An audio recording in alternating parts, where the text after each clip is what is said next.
Happy LITHA. Happy summer solstice. Happy longest day of the year to the Missing Witches Coven.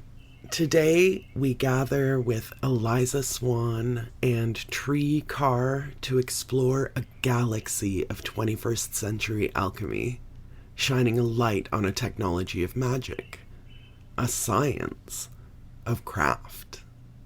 If you want to support the Missing Witches Project, join the Coven. Find everything you need to know at missingwitches.com. You aren't being a proper woman, therefore you must be a witch. You must be a witch. Hello, Missing Witches Coven. Happy LITHA, happy summer solstice, happy longest day of the year. Today I've brought together two authors, artists, educators, witches. They have so much in common. There's so much connective tissue in their work that I am grateful and beyond excited and praise God, etc., to have been able to bring them together today for this podcast. Please welcome Eliza Swann. The new book is The Alchemical Imagination, Creativity as Catalyst for Radical Transformation, and the one and only High Priestess Carr. The new book is Technomancy, Tech Magic and Spells for the 21st Century Witch. Eliza wrote, "The violence that capitalism enacts on time, nature, and our sense of connection is completely incompatible with alchemy and magic, which ask us to slow down, listen, and actually feel the soul of things." So today, for this LITHA episode, let's slow down. Let's listen to these witches and see if we can actually feel the soul of everything. I brought you two together because, as I said, there's so much connective tissue, but here's the line that cinched it for me. In Technomancy, you wrote, "The more I explored, the clearer it became. Ancient magic and modern tech weren't so different." So that's what we're here to talk about today. A technology of magic, the arcane, the ancient, the contemporary, the future, and how all of us in this what even is time are interacting with all of these things at once. They are not opposites. We exist on this circular serpent, if you will, of time and space and love. I've said enough. Let's start with Eliza.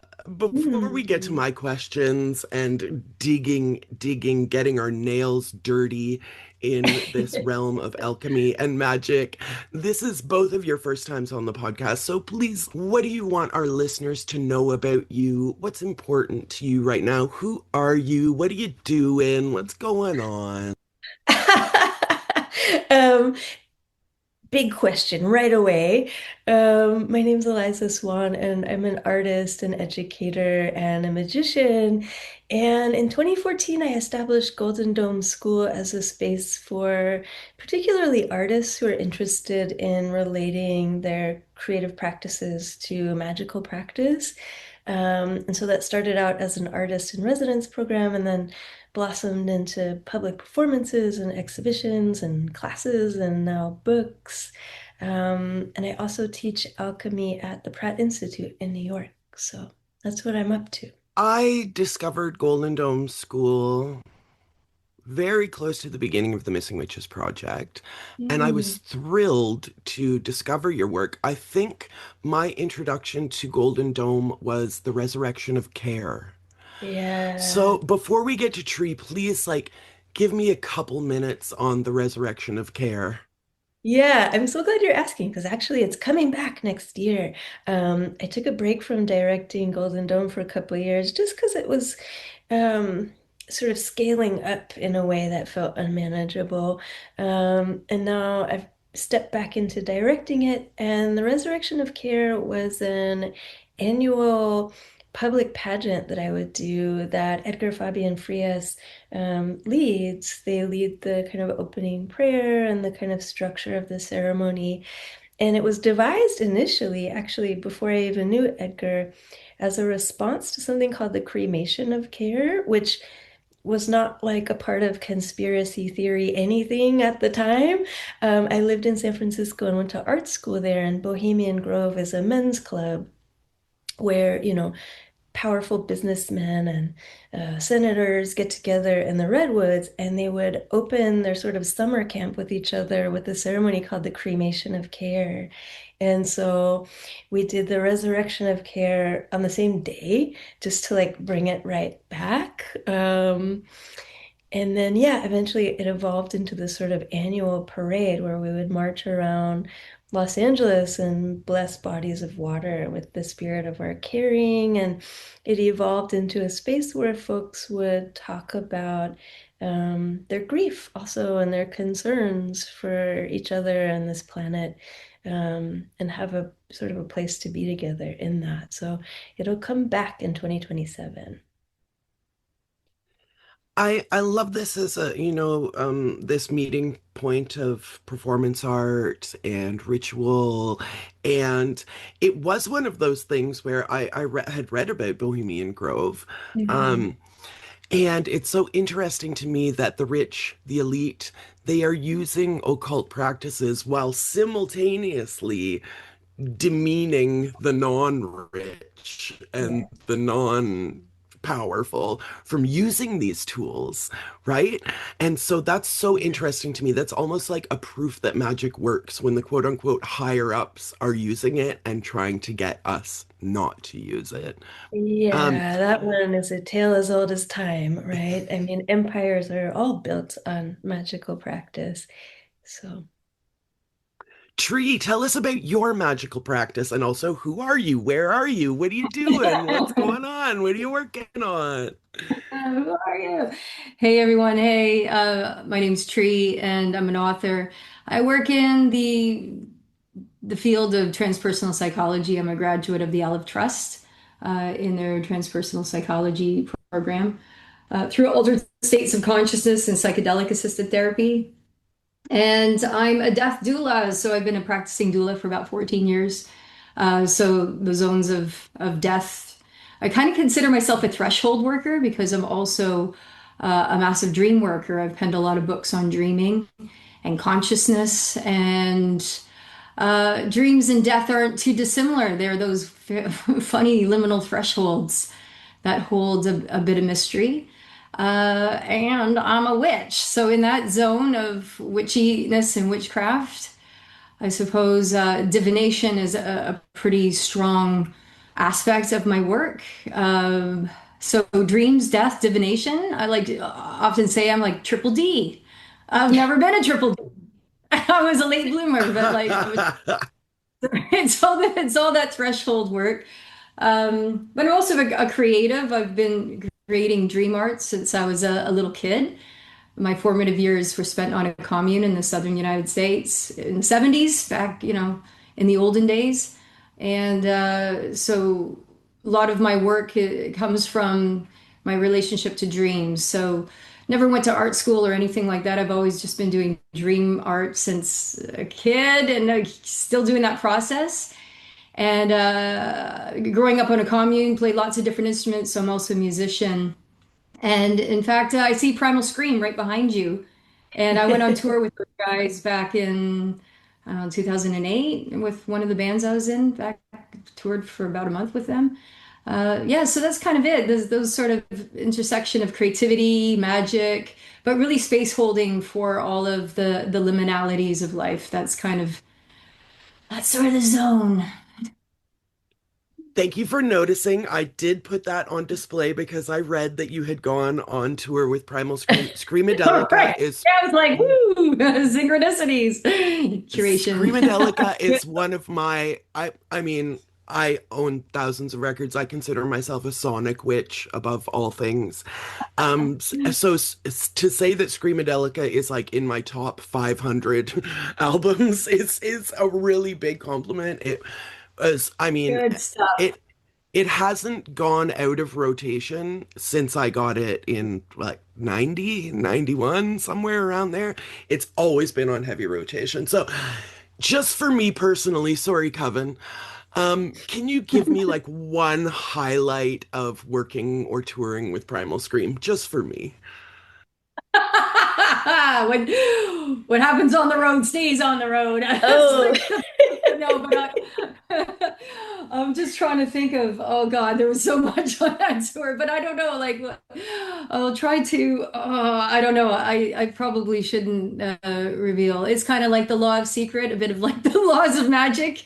But I will say though, one beautiful highlight, and this felt like a very, very magical moment was meeting Kevin Shields from My Bloody Valentine at the mm, sound check. And in a sound check, we had to do a little, you get up there and do the sound check. So they're checking the mics. And so, you goof around when you're doing sound checks sometimes, well, I do anyway, maybe because I'm just such a clown. But I was singing just really slowly, Satellite of Love. And Luri. so satellite of love, just really, really, really slow and drawn out, just to kind of get all the tones in for the sound check. And then it came back down. It was just like empty, apart from this one man standing there. And he came up to me. I was like, "Oh, whoa, it's Kevin Shields." And he's like, "Wow, that was so beautiful." He said, "Oh, that was so beautiful. Thanks for singing that." And I was like, "Oh, I felt like that was such a magical moment." I was just like, "Thank you." Like, and he's such a sweet, sweet person. And so, sometimes it's like never meet your idols or never meet your idols because they will disappoint you. And it's true, sometimes they do, but not at all with Kevin Shields. Proper, beautiful person. It's so amazing. I mean, we'll have to continue our friendship because you mentioned three of my top 500 there. Screamadelica, Transformer, the Lou Reed album, and of yeah. course, Loveless by My Bloody Valentine is might even crack the top 100. Yes, up there. Let's like expand this a little bit to include Eliza. I want to know about your creative process because a lot of the witches in my coven, it's like there's something clawing inside of them to get out, but whatever it is, trauma, shyness, Mhm. um, imposter syndrome, whatever it is that's preventing that from coming out is very fucking strong. So Yeah. I'll turn to Eliza first and ask, like, how can you be so prolific, and what advice can you give to my coven mates who are reaching for that kind of prolific state? Oh, well, I was so moved by Tree's story. So I'll tell one that's adjacent about meeting a hero and having this magical transformation. But when I was in my teens and 20s, I was goth and I would go out only at night and I was very shy. And by light of day, I barely said a word. And it's very reticent to speak, really, really, really easily embarrassed and would turn red, and my voice was just kind of off.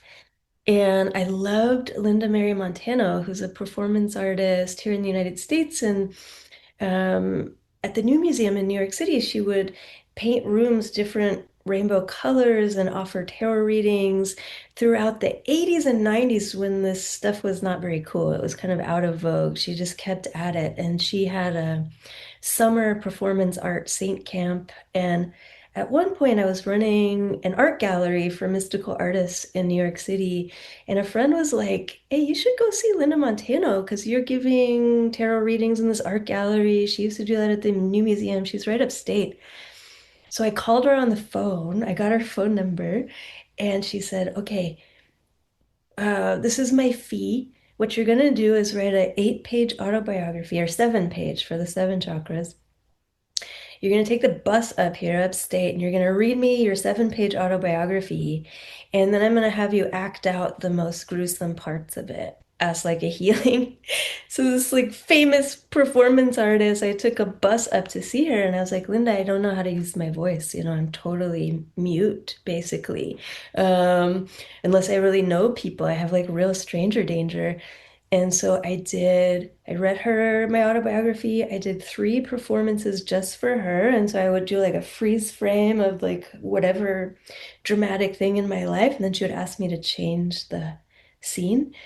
Um, and something happened because after that, I started showing artwork. I started teaching publicly. I'm totally okay, in an auditorium full of people to give a talk.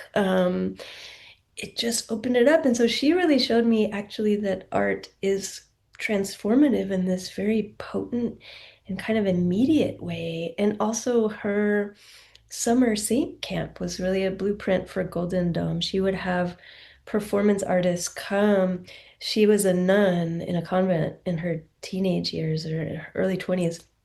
So she would have performance artists come and kind of live like nuns together for a week, um, and work on these performances together. And Golden Dome at first was an artist residency where we would get together for a week, and each week was based on a tarot card. And so, anyway, I think Linda Montano's work really helped me kind of open up the throat there and not only sort of see what was happening that was impeding my voice, but also like move through it with a witness, right?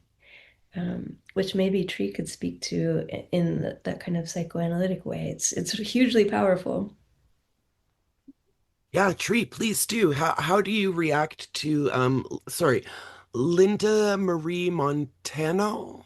Linda Mary Montano, yeah. Yeah. What came up for you while Eliza was telling this story, Tree? Yeah, like I'm a bit of a rational mystic, so I always like to Yeah, understand how things work, like yeah. on a fundamental scientific level. And so I love questions like this because it makes me sit with like, what is the true nature of reality? How do things actually really work? And I'm kind of I kind of support a non-linear type of reality in terms of time and more of a quantum framework in terms of quantum science. So I see these sort of things as relational. Everything is relational to each other within this quantum universe. So I see things like what Eliza, like what you experienced in this situation of a sort of like an alchemizing or an activation of the voice through, Mhm. she basically initiated you, didn't she, through Mhm. through this process of this mission where you're like, oh shit, I'm gonna do that. But Yeah, if something, got initiated is almost like a relational dynamic between yeah, her, the content and the mission of what she created and crafted for you to sort of do and yeah. perform as something deeply activating. And so I don't see magic as too dissimilar from how a quantum universe relates. We sit there as observer effect with our will and our choice and our intentions, and we kind of make things happen through taking action or our intentions behind things. And so it can happen with other people in these amazing feedback loops, and that's why as witches or even any kind of ceremonial magician or mystic gets initiated on the path, because it's all, Mhm. there's the theory of it all, but then there is the doing of it too. And I think that we have to be in the doing. And like you said, Liza, you're like, oh my God, like I kind of, I'm not gonna use my voice, but you were like, but hang on a minute, there's possibilities in that, like, Yeah. you just going for it, there's like, but yeah, there's a potential, perhaps, something can come through this. So that's a beautiful, beautiful experience. Thanks for sharing that. Mhm. Tree, tell us about your creative process. Again, listeners, Tree is sitting in her studio that is just like half apothecary, half pile of musical instruments. It's glorious. I think a creative process of, wow, where does it start? It's a little bit like what David Lynch says, that you get this sort of like a seed of an idea, and that idea just sort of sticks in a way, and you just feel excited about that idea, and you just want to like explore that idea more and more and more. It's like what he says about like catching the big fish in the sea of consciousness. The ideas are the fish, And I just see it as almost like this, it all starts with the idea. So very much like what Lynch says. And even just, artists like Hilma af Klint, there's this connection to something that feels like a spark that's almost like channeled through you. And I think Rick Rubin also like, kind of creates this process through his work as a music producer, and he sort of articulates that really, really well as well in some of his writings. It just kind of comes out of nowhere, and sometimes it can come from dreams. And so, because I've been making dream art since I was a little kid, I would have to give all my credit really to the dreams. And what are the dreams anyway, right? I see them as almost like they're experiences of consciousness in the altered state of sleep. So I see them through more of an animistic framework than kind of a reductionist materialist framework. I see that the dreams are like, we're interconnected to a big sort of sea of the unconscious, like Jung would call it the collective unconscious, and that we can tap into these archetypal sort of energies or themes, and even experience some really bizarre and surreal kind of epiphanies in the dreams. So I'd say the dreams are my number one kind of source of inspiration. So usually what I do is if I have some, I've been dream journaling since I was young. I've got like over 40 years worth of dusty dream journals. Every year I've got to fill a whole one out. And I even do bibliomancy with my dream journals. Like from when I was like a teenager, I'll give like a dream from when I was 15 years old might give me a message for today kind of thing. But usually I'll go through them. If something was quite visual, I'll start like painting it. So a little bit of color to canvas, and that sort of just evolves out of that. And so I've got, yeah, that's kind of the process. So the tools are, the tech is the dreams, altered states of consciousness in sleep, then mapping it out in the journal. So that's the blueprint, and then kind of transforming it into these paintings. And that's kind of how it works. I was about 11 years old when I almost like near simultaneously discovered David Lynch and John Waters. And so this became basically like a foundation for my entire outlook of life into my adulthood, into my life now.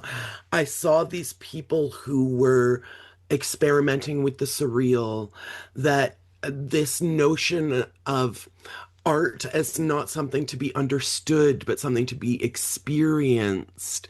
And that has been a huge thing for me. I feel like a lot of gallery spaces. I'll tell you, my Scottish cousin, we went to the Glasgow Modern when I was visiting, and cousin-in-law.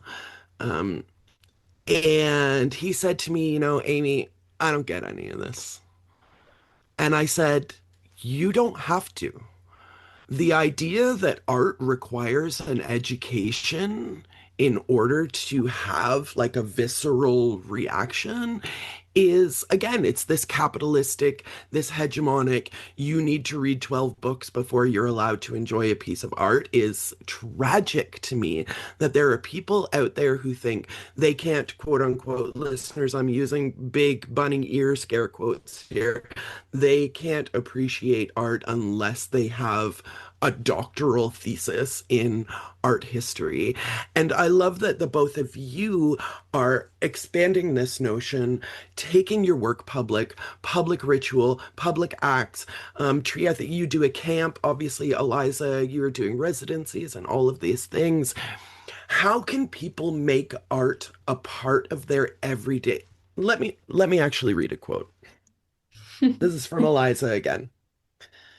From its very beginning, art has been an instrument of ritual, a way for us to sing our blood back to the divine. It wasn't until Greek philosophers began distinguishing between the sacred and secular art that the idea of art as something other than an active form of prayer emerged. this notion of creativity, of art making as a form of active prayer, I think is really missing from the professionalization of art, of music. I've had so many people tell me I can't sing. And I'm like, if you can speak, you can sing. You don't have to be good. You don't have to be a good writer to write. You don't have to be a good singer to sing. You don't have to be a good dancer to dance. Like, if we can conceive of our art making as a prayer, I feel like this just expands the entire universe. I don't know who wants to talk about it first, but please talk to me about art as communication with the divine, art as prayer. Well, I have so many thoughts on it, obviously, right? There's a whole book on it and more that didn't make it in there. But I love that you brought up John Waters earlier because sometimes when I hear things like, oh, art is active prayer, it sounds like art should be serious in some way. And I think actually allowing ourselves to experience divine inspiration as this kind of effusive, expansive joy that really actually breaks through tyrannical structures. That invites in the clown and humor and um, audacity into our work. And it invites in, I think, the audacity to just do it because if we feel like our art is an active prayer to our current existence, whatever that might be, it asks us to really take our place here on earth, to really like sit in our seat and sing back into this music of being alive. And so I think there's a lot of permission in thinking of art as active prayer. And also, I watched Sister Wendy as a child. I was obsessed with Sister Wendy. She was a hermit and a nun who then was on, I think, BBC giving tours of art museums. And I ended up giving psychic tours of art museums like because of Sister Wendy.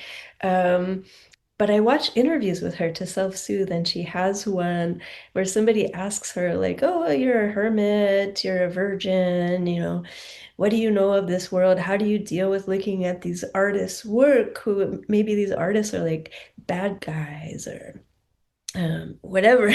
And she was like, oh, well, I kind of deal with art like the way that it was before 1400, where it's just like, it's not about the artist. In fact, we might not even know their name. It's just the divine showing up in drag. And I really can't get involved with the gossip around the artist too much because then I stop looking at the work. It's like a different conversation. Um, anyway, those are my thoughts for right now. Yeah. Tree, I know that your art comes from your dreams, and then so where are you sending it? Is it a loop?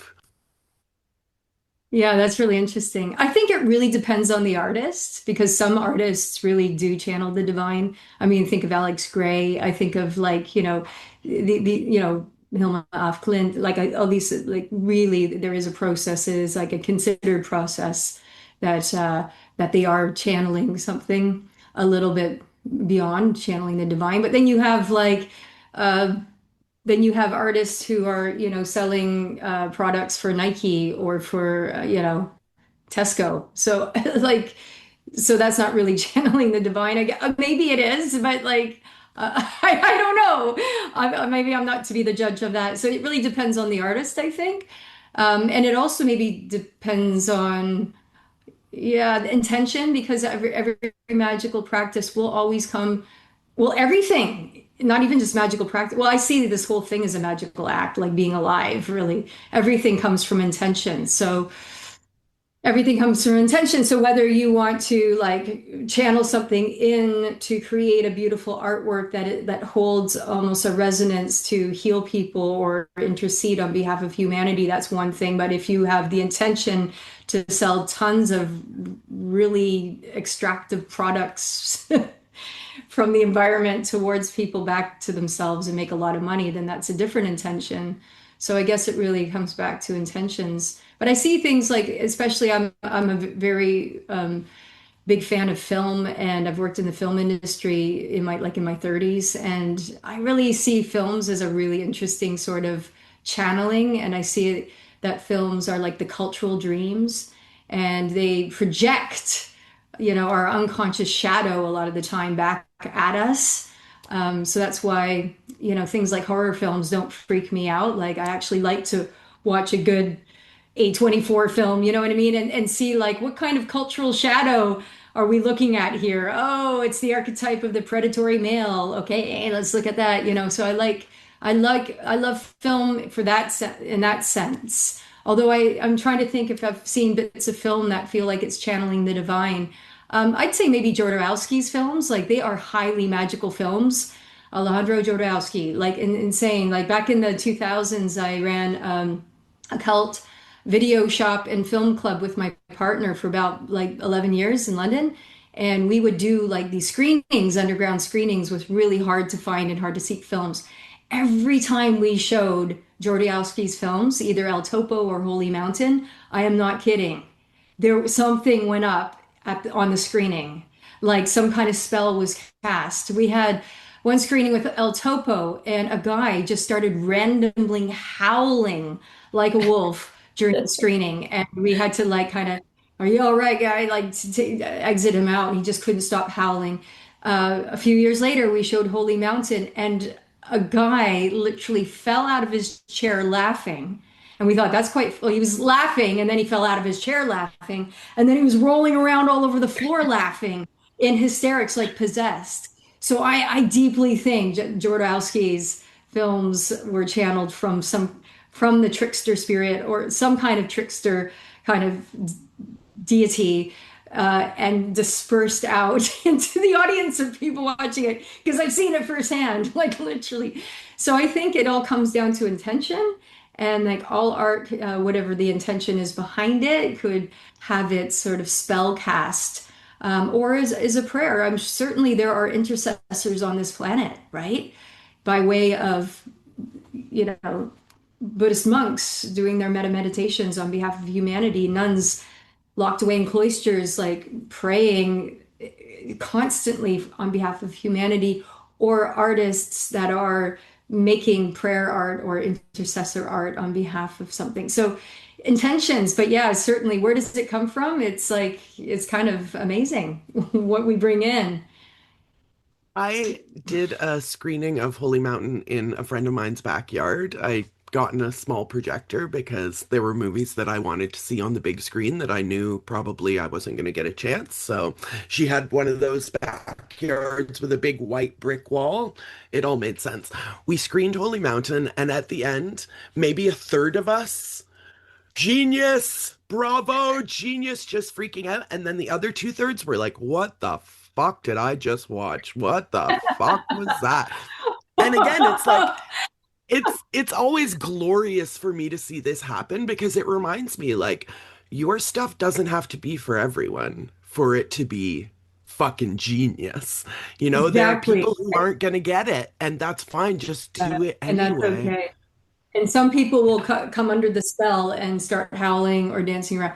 Best thing I ever saw was Holy Mountain screened. Jodorowsky showed up, sat right in front of me. So I watched the back of Jodorowsky's head watching Holy Mountain. So that final scene where he's like, pull back, and that final scene, and they pull back, and you're like, oh, it's like a reality within a reality. And I'm like, and I'm in another reality looking at the back of Jodorowsky's white head and this other reality. And he was amazing. It was great to meet him, and he pulled cards for everyone. And it was one of those like rubbing the eyes moment, going like, we live in a dream. Like we definitely live in a dream or a hallucination. And So certainly, or maybe a simulation. yeah. While we have the technology, let's talk about a simulation. I mean, this is kind of related to that, but uh, we have a lot of conversations in our coven. Again, we're rationalists. We love science. We love facts and methodology. I have to shout out White Feather Hunter, who is a PhD, and a science PhD. And White Feather Hunter says, hypotheses are prophecies, ritual is methodology. And it's the same kind of thing that us three are talking about here, right? Where we just kind of slightly change the vocabulary, but the core of it is the same. But what I want to know, we talk so much in the Missing Witches Coven about this notion of deity, because a lot of the members of the Missing Witches Coven are ex-evangelical people who are deconstructing an upbringing in the church. And so the notion of deity for them is very weighted, a very loaded idea. So I want to know, I guess I'll start with Eliza. Like, what do you believe? Personally, Personally, only your perspective. I don't care what the other 8 billion are thinking. I want to know only what you think. Like, do you believe in gods? Do you believe what do you believe? Are gods symbolic? Are they archetypes or are they creatures, for lack of a better word?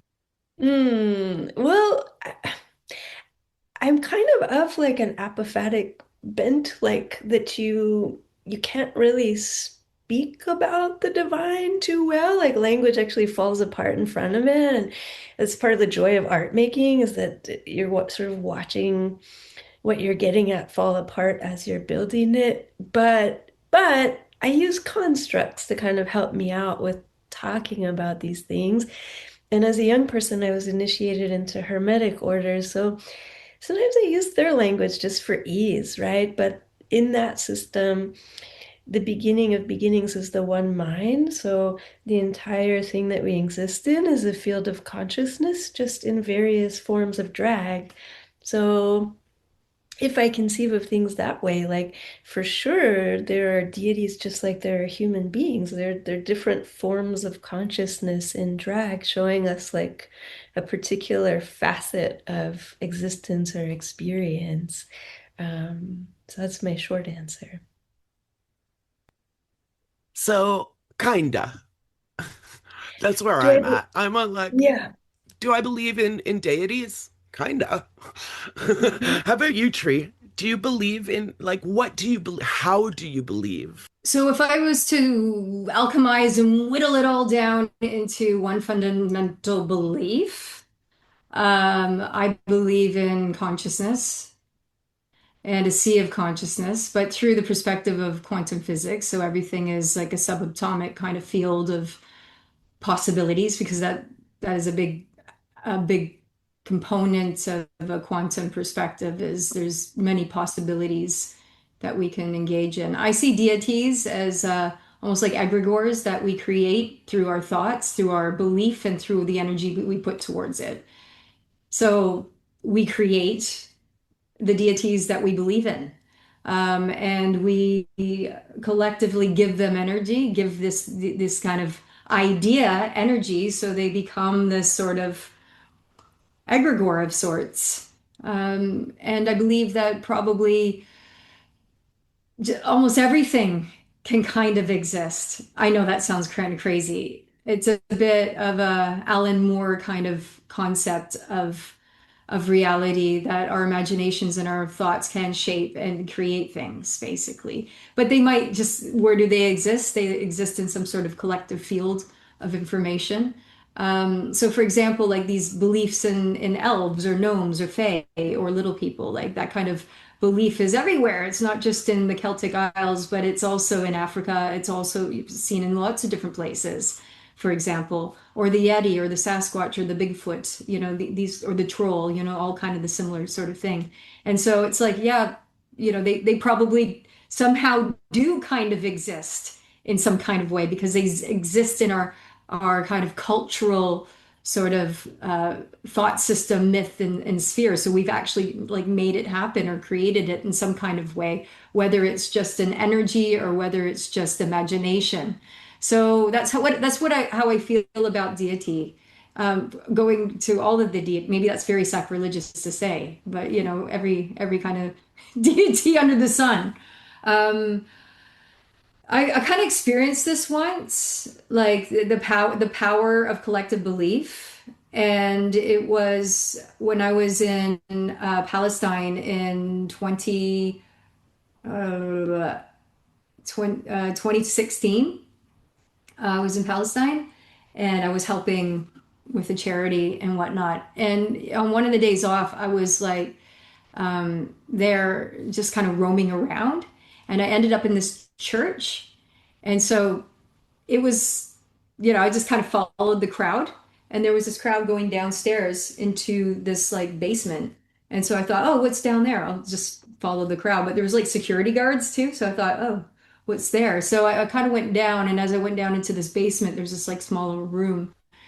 When I went into that room, the wave of energy was just so intense, so intense. It literally like made me go, and I was like, whoa, I'm kind of dizzy, like I need to lean against the wall. And I just felt like this huge kind of magnetic, like heightened sort of energy. And I said to the security guard, I was like, what is this room? Like, what is this? And he pointed and he said, oh, that's the spot where Jesus Christ was born.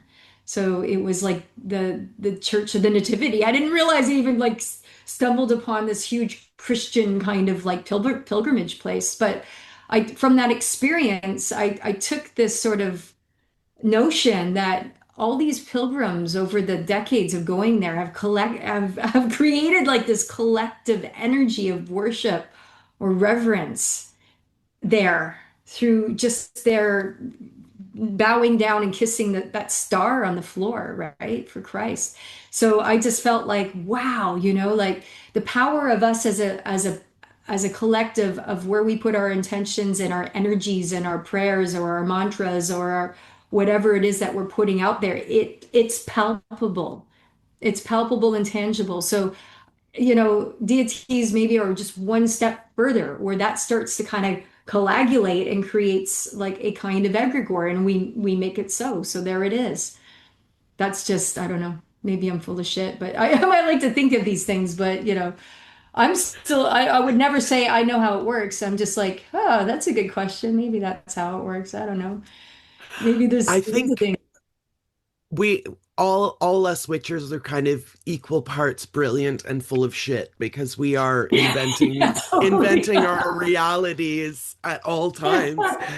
But you touched there's my chair going. You touched on something that I really want to get into, which is this sort of witchcraft, quantum physics, quantum mechanics pipeline that I think like certain schools or certain groups of witches, I don't know if it's kind of a chicken egg thing. Did you get into quantum physics before you got into witchcraft, or did you get into witchcraft before you got into quantum physics? And is there even a difference? Good point. But I got into quantum physics because of my lucid dreams. And I started having this like phase in my life where all of a sudden my lucid dreams were showing me like mathematical formulas and like theories. And so I'd wake up and I would recreate them and draw them and I'd be like, what is like what? And like I got to work this out. I need to understand why I was shown that in a lucid dream. And these lucid dreams started to show themselves in a different way than from when I was like a kid. They were like the best way to describe it was like a hologram. So I'm interfacing with like a holographic sort of reality in front of me. So a few multiple layers of imagery within a dream world, if that makes sense. And the holographic interface, there's like a telepathic kind of communication going on with it. So that's kind of the territory. So, but that's what got me into quantum mechanics because I just wanted to understand what I was being shown. Like, does this track? And I have a few physicist friends as well. And like, I was shown this theory in a dream. What do you think of this? And they're like, oh my God, that tracks with like gravity time loop theory. And I'm like, what is that? Okay, like, I got to research that. And so that's why I started using a lot of quantum language because the dreams gave it to me first. And so I feel like I'm trying to merge science and magic in my own day-to-day practice. And I'm trying to understand how, you know, they're married and not separate. And also just want to fucking figure out all this weird shit that my dreams are showing me, like, so it's just a Yeah. curious mind that I'm like, investigated all of this stuff. Eliza, I think that your like notion of deity kind of brought up this like unified field theory, the source of all consciousness. But of course, alchemy as a concept, as an entity, is this marriage of magic and science. So can Yeah. you, I know you're an alchemy professor, so I imagine you can go off pretty good. Um, in one of the reasons I was drawn to alchemy, even though it's so complicated and kind of off-puttingly complex and gate-kept, and the faces of it these days are not faces that necessarily appeal to me, like old men in powdered wigs. Um, but I fell in love with it and stayed with it since my teens because it just disrupts any notion that you will ever have about things being um, separate. So, as above, so below, as within, so without, magic and science are the same, but they're different facets. You can distinguish things. You can say that this thing functions in this way and this thing functions in this way, but actually they don't exist without each other. And alchemy is often defined in slogans, right? Rather than like full explanations, because it's hard to describe what alchemy does. It's so interdisciplinary. It's visual art, it's chemistry, it's mysticism, it's poetry, it's philosophy. They called themselves philosophers of fire. So one of my teacher's slogans was alchemy is looking with two eyes that can see. And it comes out of Egyptian cosmology, where you have a solar eye that can see linear time, difference in form, cause and effect, the laws of physics that pertain to the material world, and you can empirically deal with those things. And then you have a lunar eye that is entirely transpersonal, that sees all the interconnections, that sees energetics, that sees fields of consciousness. And actually, by putting the lunar and solar eye together, you get the 3D picture of reality. You can't really have one without the other. And so you could say that the lunar eye sort of holds a lot of the mysteries of magic, and the solar eye holds a lot of the sort of proofs and empiricism of science. But actually, you require both, and they don't exist without each other. Um, Chinese alchemists would use Taoist phrasing to describe that idea. The Tao Te Ching is full of passages about how high and low depend on each other. Um, the figure in European alchemy for enlightenment is the rebus, which is a masculine feminine figure with wings who's also standing on a demon. Like, once you've obtained awakening in alchemy, you're heavenly, you're demonic, you're masculine, you're feminine, you're above, you're below. You can sort of inhabit all kinds of spaces with your being. So actually, alchemy helped me to not see any difference between magic and science, except that it's maybe is situated in one way of seeing and one is situated in the other, but not cleanly at all. Yes, listeners, I've just been bouncing for the past hour. Here's one more piece of connective tissue between your two books. Again, the books are Technomancy by Carr and The Alchemical Imagination by Eliza Swann. Both of you have sections about telephones. I can remind you if you like, on page 139, Eliza, on page 218, Tree, telepathic telephone, spirit telephone. Tell me about this piece of technology that we pretty much all have and how we can use it for magic. There are two different versions, so please, Tree, tell me about how to use a telephone for magic. Yeah, I love that you say telephone. It's great. It's really good. Yeah, I think I first started look at our iPhones here. I grew up, I was born in 1972, right? So like, and I grew up in a non TV household my whole life because of the way I was brought up on the commune and no outside influences and all that kind of stuff. So I was like in my late 20s when the internet was fully formed. To me, I see these devices and I'm like, wow, it blows my mind because I didn't grow up with them, obviously, because of the generation I'm in. But so when they first started to come about, I was like, this is pure fucking magic. It's actually undistinguishable from magic, to be able to send a text message. I remember the first time I was in a chat room in my late 20s. I was like, this is nuts. I'm talking to someone across the country.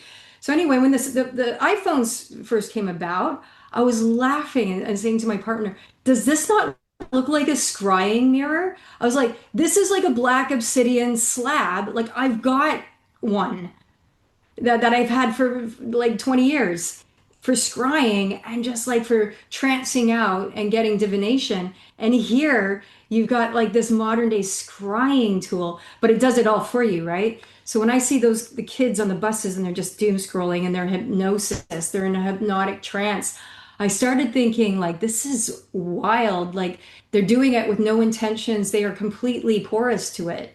And I was like, this is a powerful fucking tool. And I was also like, this is not only a scrying mirror, it's a wand because we're like casting stuff all the time. Like every like a podcast, like what you're doing, that is a spell being sent out, spell of information and learning and education.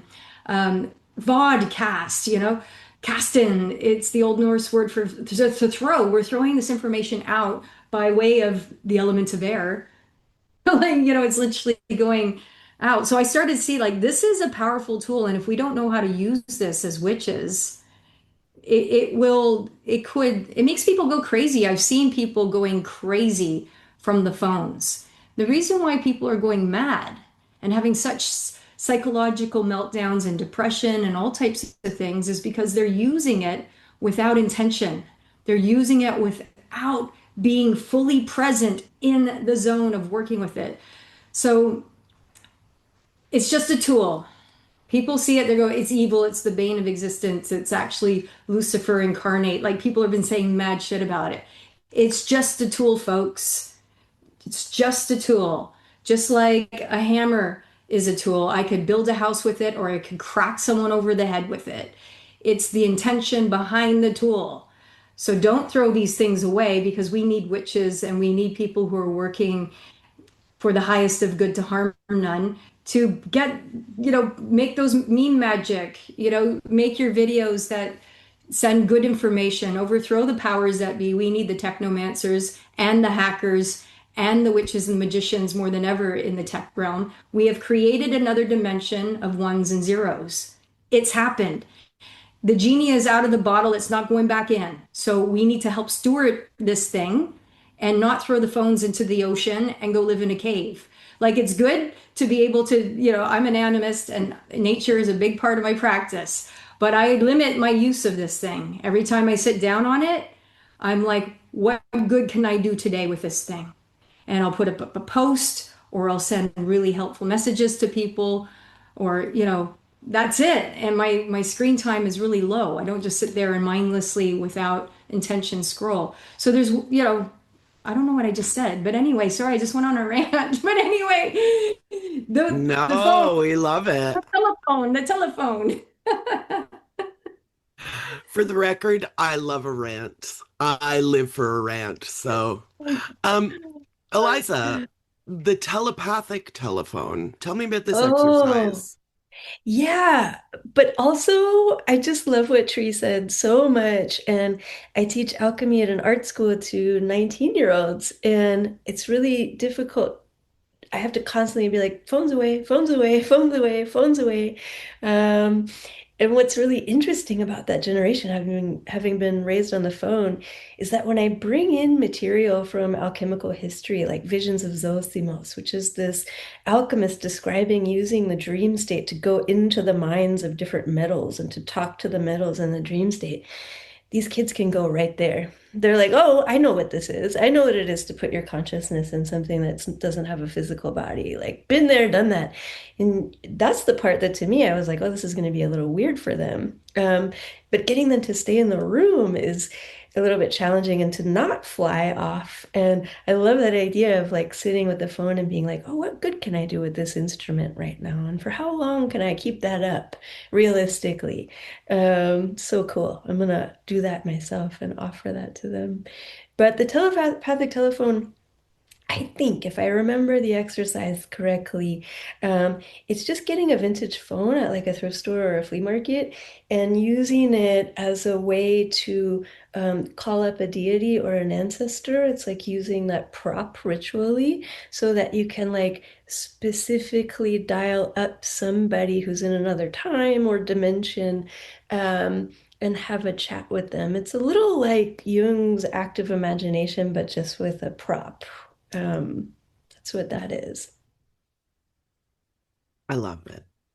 I'm excited to call David Lynch after this and have a little chat with David Lynch.